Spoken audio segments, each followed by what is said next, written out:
Governor എടുക്കുന്ന നിലപാടുകളുണ്ടല്ലോ അതിനെ എതിർക്കുന്നത് ആരാണ്? വിജയിയേക്കാൾ അതിനെതിരെ ശക്തമായി രംഗത്ത് വരുന്നത് ഇവരാണ്. DMK വരുന്നു, CPI വരുന്നു, CPM വരുന്നു. നിങ്ങൾ ചെയ്യുന്ന പണി ശരിയല്ല കേട്ടോ എന്ന് ഗവർണറോട് പറയണം. സ്റ്റാലിൻ എടുത്ത പൊസിഷൻ ശരിക്കും എന്താണ് ആശ്ചര്യകരവും അത്ഭുതകരമായിട്ടുള്ളതാണ്. കാരണം വളരെ ADMK ആണ് ഈ പ്രപ്പോസൽ മുന്നോട്ട് വെക്കുന്നത്, നമുക്കൊന്നിച്ച് ഭരിക്കാം എന്ന് പറഞ്ഞാൽ. രണ്ടും ദ്രാവിഡ പാർട്ടികളാണ്, ആശയത്തിലൊരു എതിർപ്പുമില്ല. നമുക്ക് ആ ടാലി ഒന്ന് ശ്രദ്ധിക്കണം കേട്ടോ.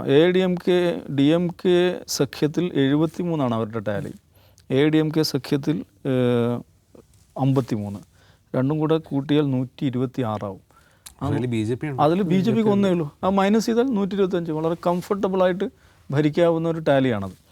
അപ്പോൾ അതിനകത്ത് ഇപ്പോൾ DMK സഖ്യത്തിൽ ആർക്കും അതിൽ വിയോജിപ്പുണ്ടാകാൻ ഇടയില്ല. കാരണം മുസ്ലിം ലീഗ് DMKയുടെ കൂടെ നിൽക്കുമെന്നാണ് പറഞ്ഞത്, അല്ലാതെ DMK നിന്ന് പോകില്ല എന്ന കാര്യത്തിലാണ് അവർ പൊസിഷൻ എടുത്തിരിക്കുന്നത്.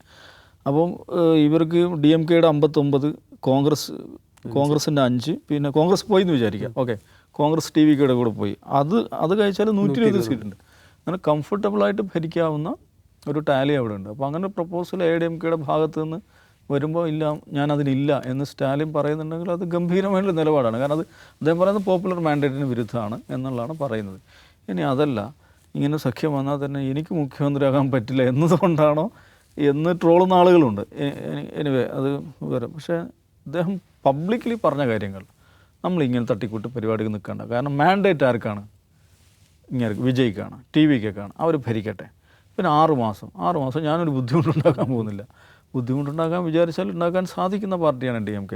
അപ്പം അതാണ് ഒരു സംഗതി.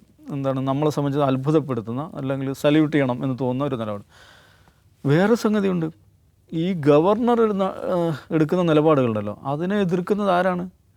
വിജയിയേക്കാൾ അതിനെതിരെ ശക്തമായി രംഗത്ത് വരുന്നത് ഇവരാണ്. DMK വരുന്നു, CPI വരുന്നു, CPM വരുന്നു. നിങ്ങൾ ചെയ്യുന്ന പണി ശരിയല്ല കേട്ടോ എന്ന് ഗവർണറോട് പറയണം. കാരണം അങ്ങേര് മത്സരിച്ചു, ഏറ്റവും വലിയ ഒറ്റക്കക്ഷിയായി. ആൾക്ക് ഇന്നല്ല നാളെയല്ലേ BJP ക്ഷണിക്കുമെന്ന് ആർക്കറിയാം. ഒരു സീറ്റുള്ള BJP സംഭവിച്ചുകൂടായില്ല കേട്ടോ.